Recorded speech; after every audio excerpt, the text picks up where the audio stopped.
Jadi ada berita, menurut Budi Ari, ya Menkominfo,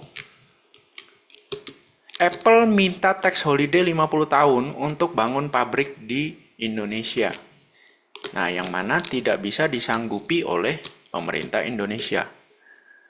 Ini beritanya, ya. Kemudian kalau dibaca hingga akhir, di sini ada fakta bahwa selain minta tax holiday 50 tahun, kemudian ada pegawai 200.000 orang. Nah, ini yang saya masih rancu ya, apakah ini 200.000 orang ini orang Indonesia atau orang asing. Tapi kalau ini orang Indonesia, bagus ya. Kemudian di Vietnam itu ngasih 50 tahun tax holiday untuk Apple. Vietnam ya, Vietnam ngasih gitu ya.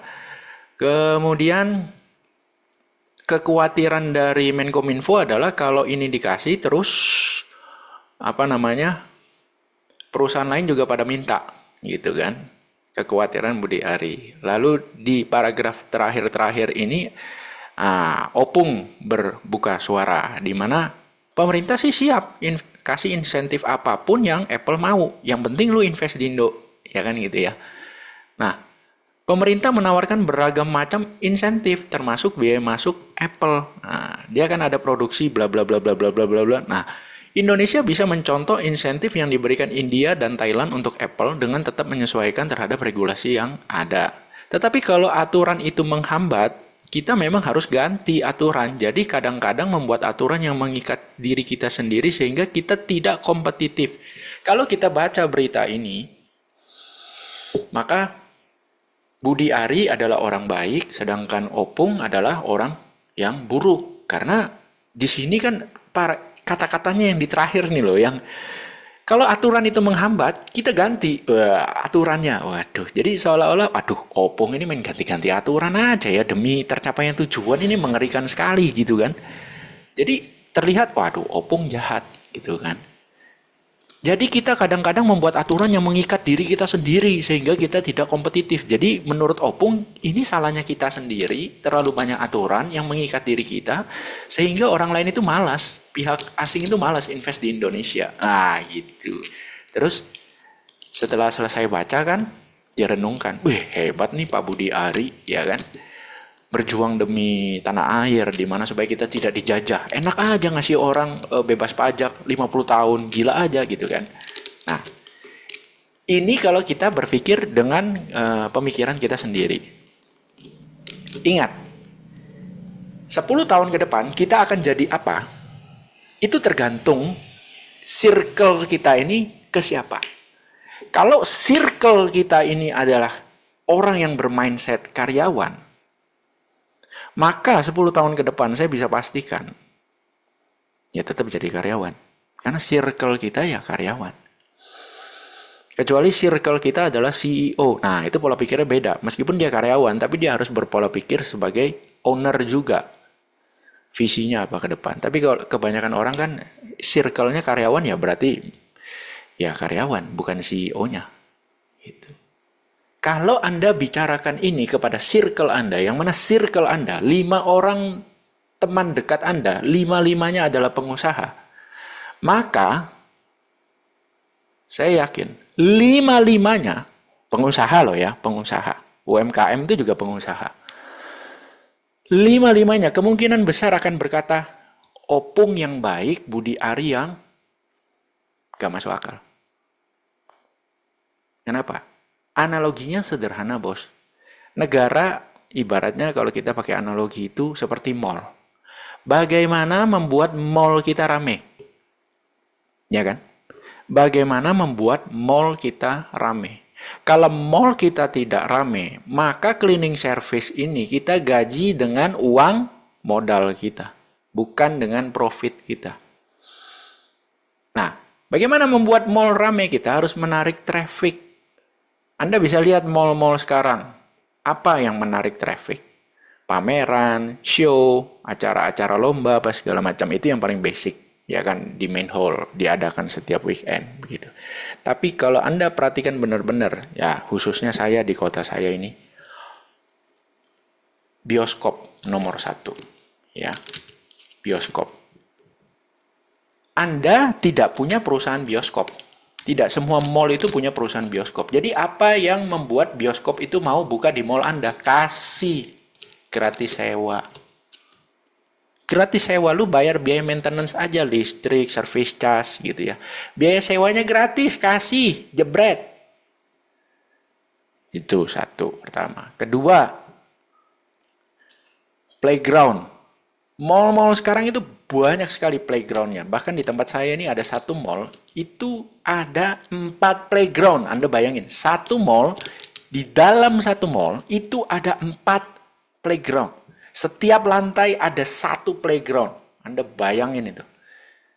Menarik traffic? Yes. Di weekend, itu satu keluarga yang datang.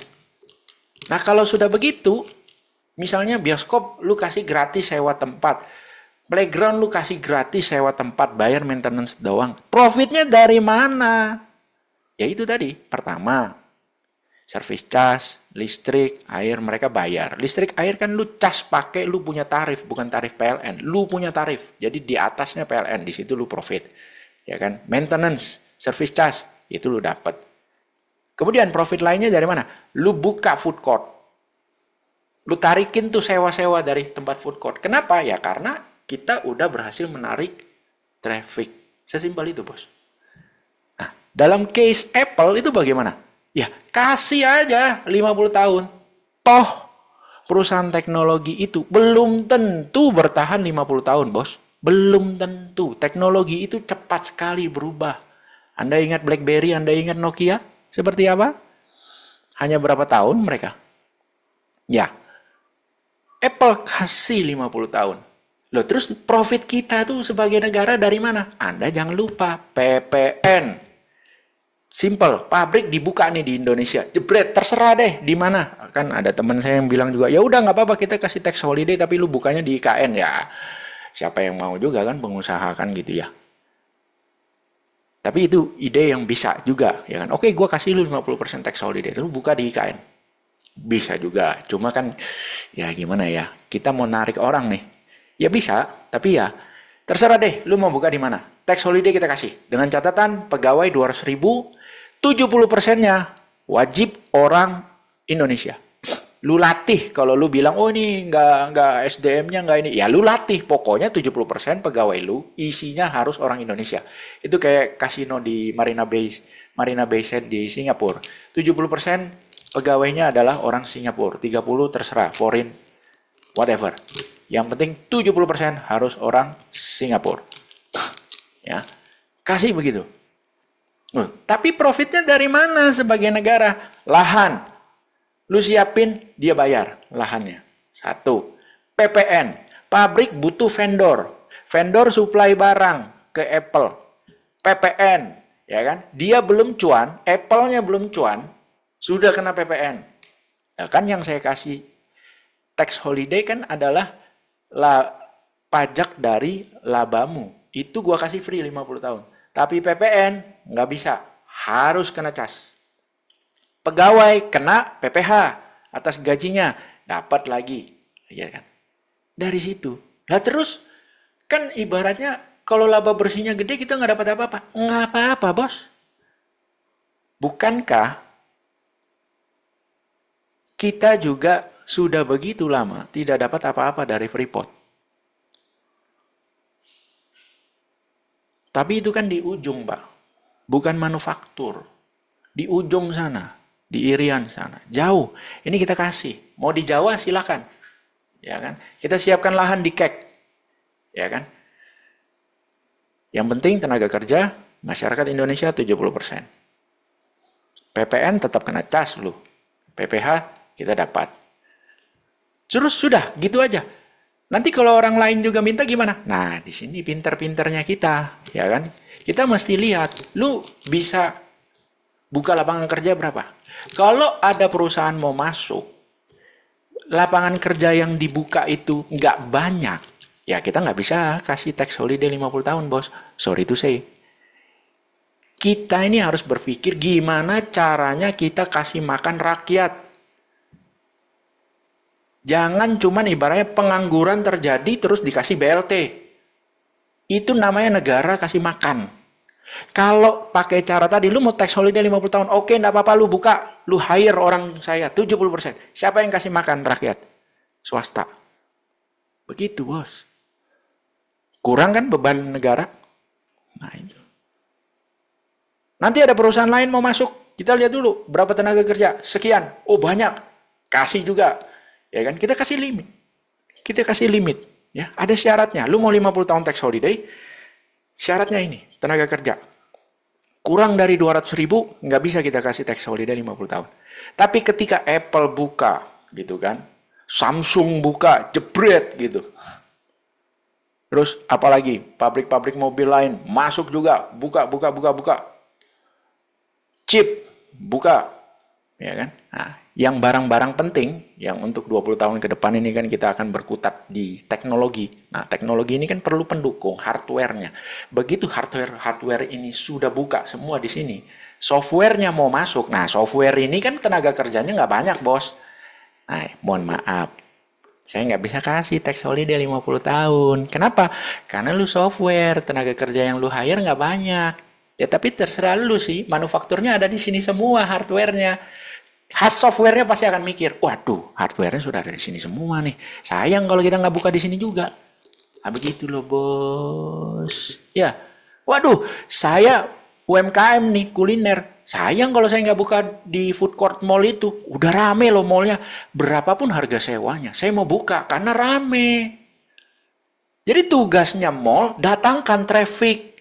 Supaya ini cleaning service tidak digaji dari modalnya mall, tapi digaji dari profitnya mall. Digaji dari ibaratnya profit yang didapat dari tenan-tenan ini. Memang tidak semua kita bisa dapat untung. Bioskop, playground, kita kasih free, nggak apa-apa sewanya. Service charge, listrik, lu tetap bayar. Itu bos. Sama, Apple tadi mau masuk. Anda bayangin berapa banyak ibaratnya manufaktur kita, industri-industri kita yang mendapatkan profit. Bikin pabrik, construction, bahan material. Oh iya tuh, itu PPN semua, bos. Jadi Apple-nya belum cuan, negara udah cuan dulu dari PPN. Udahlah kasih, gitu loh. Datangkan traffic. Masa ibaratnya ngasih makan rakyat dari APBN terus, apa yang nggak capek, gitu loh. Mikir itu simple-simple aja, nggak usah ibaratnya, waduh demi ini kita nggak bisa kasih. Lah, berarti lu yang kasih makan rakyat. 25 tahun yang lalu, China itu mengalami yang namanya Tiananmen. Anda googling deh, orang dilindes pakai tank, gitu ya. Sistem pemerintahan komunis, partainya satu, pemimpinnya suka-suka dia, mau ke kanan semua harus ikut ke kanan, mau ke kiri semua harus ikut ke kiri.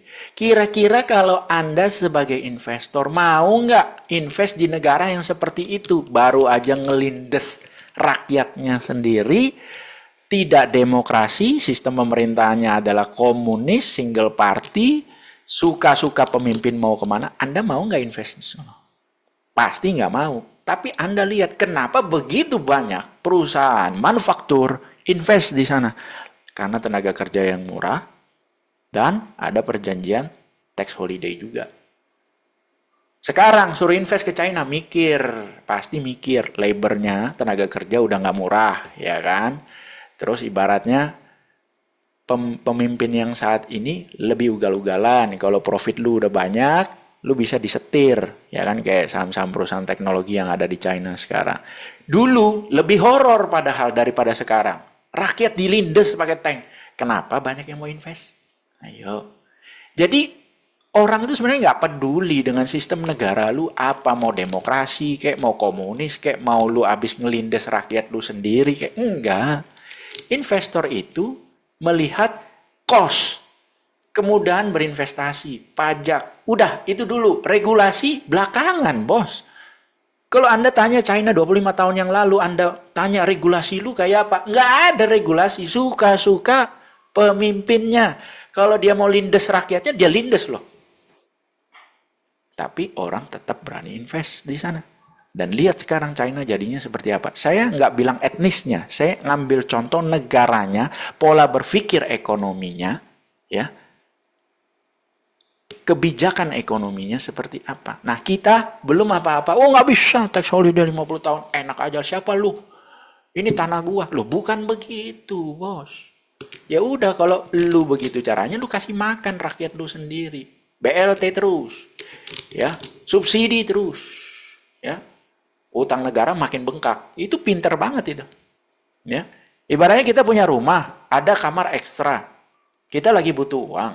Kamar ekstra ini tidak mau kita sewakan. Kita tidak mau jadikan kos-kosan. Oh, enak aja. Ntar kotor. Siapa yang nyapu? Siapa yang ngepel? Kalau dia pulang malam gimana?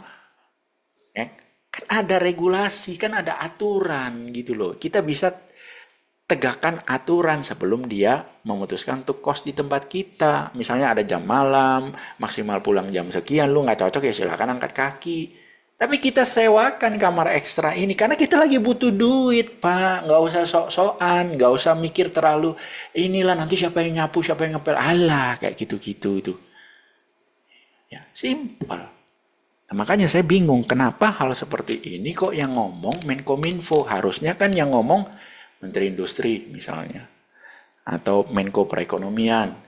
Lah kok Menteri IT yang ngomong? Dia ngerti ekonomi atau enggak? Itu yang saya bingung. Ya kan? Kalau begini kan jadi lawakan gitu loh. Kalau didengar dari negara lain itu lawak, ya, bercanda ini, guyonan ini. Kok bukan Menko ekonominya yang ngomong? Menteri Perindustrian kayak minimal. Kok nggak buka suara? Nah, untung opung ibaratnya seperti ini. Tapi kalau orang nggak ngerti, orang akan berpikir, anjir, opung ini mah suka-suka dia aja mah. Aturan bisa diganti gini, jahat bener nih orang. Aduh, open minded dikit lah. Saya sih bukan pendukung opung, enggak. Banyak juga kebijakan-kebijakan dia yang wow, saya pikir enak bener gitu ya. Tapi untuk kali ini, ya bener gitu loh. Mau sampai kapan kita begini? Kita mengikat diri kita sendiri loh.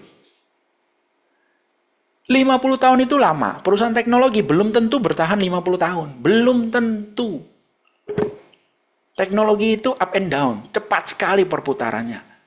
Anda lihat Nvidia, 5 tahun yang lalu siapa Nvidia? Biasa aja bos, sekarang lihat siapa Nvidia. Salah satu Magnificent Seven yang ada di New York Stock Exchange, market cap begitu besar. Sekarang apa-apa semua butuh produk Nvidia. Another 10 year, gimana? Belum tentu. Ya kan? Dulu ada AMD, ada Intel, sekarang Nvidia. Ada up and down, kasih 50 tahun gitu loh. Pokoknya perusahaan-perusahaan besar yang mau, yang butuh tenaga kerja banyak, kasih. Gak ada masalah, yang penting dia buka gitu loh. Kayak Hyundai, bangun pabrik di Indonesia, itu pasti ada deal-dealan, ya kan? Walaupun mungkin dia tidak minta 50 tahun, tapi pasti ada deal-dealan. Lihat apa dampaknya bagi kita.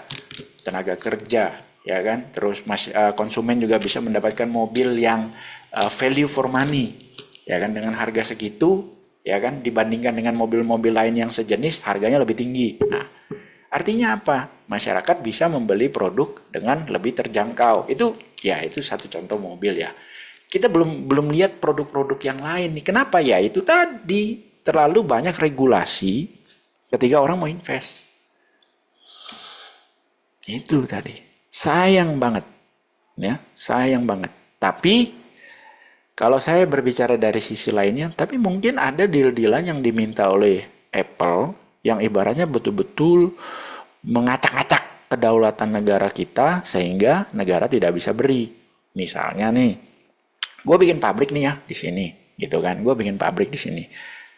Tapi produk saya kalau ada masalah, lu klaimnya ke US bukan ke sini. Karena di sini cuma assembling doang. Itu kan ya masalah bagi konsumen, ya kan? Ibaratnya enak aja lu cuma taunya ngerakit, jual, terus kalau ada masalah lu klaim ke US. Itu memang agak susah, ya kan? Kita nggak tahu nih ada deal-dealan apa yang nggak dibuka oleh pemerintah sampai pemerintah tidak memberikan tax holiday 50 tahun. Seperti itu. Tapi kalau cuma tax holiday 50 tahun yang diminta oleh Apple dan kita nggak kasih, aduh, ngelus dada. Ya, ngelus dada. Gimana orang mau kerja begini caranya? Ya kan, sedangkan industri tekstil kita amburadul udah berantakan. Ya kan, kita udah telat nih. Tekstil kita udah kalah dari China. Nah sekarang Apple mau masuk, nggak dikasih. Terus kita mau usaha apa? Negara kita ini mau bikin apa gitu loh? Mau bikin apa? Karena manusia kita ini banyak. Siapa yang kasih makan? Kerja apply mau dari mana kalau nggak ada lapangan pekerjaannya? Lapangan pekerjaan dari mana bisa dibuka kalau tidak mengharapkan dari yang asing untuk datang? Karena manufaktur yang ada di Indonesia ini udah banyak yang keteteran, ditekan oleh produk-produk import yang masuk begitu deras. Ketika ada kesempatan, malah ditolak. Luar biasa. Nah, menurut kalian gimana? Apakah Pak Budi Ari ini memang pahlawan karena dia menolak sesuatu yang mengancam kedaulatan? Tapi kalau cuman Apple mintanya tax holiday 50 tahun doang, menurut kalian Pak Budi Ari gimana? Ya kan? Terus apakah Opung menurut kalian itu diktator? Main ganti-ganti aja aturan dalam hal ini ya, dalam hal ini. Bukan COVID, bukan apa ya, bukan. Dalam hal ini saja, dalam hal Apple mau invest di Indonesia. Apakah Opung ini diktator, main rubah-rubah aturan, atau Opung ini berpikir lebih jernih? Saya ingin tahu pendapat kalian. Ibaratnya kita orang saham, kita orang bisnis, ya, bukan netizen yang nggak tahu soal duit, ya kan? Sampai jumpa di video berikutnya.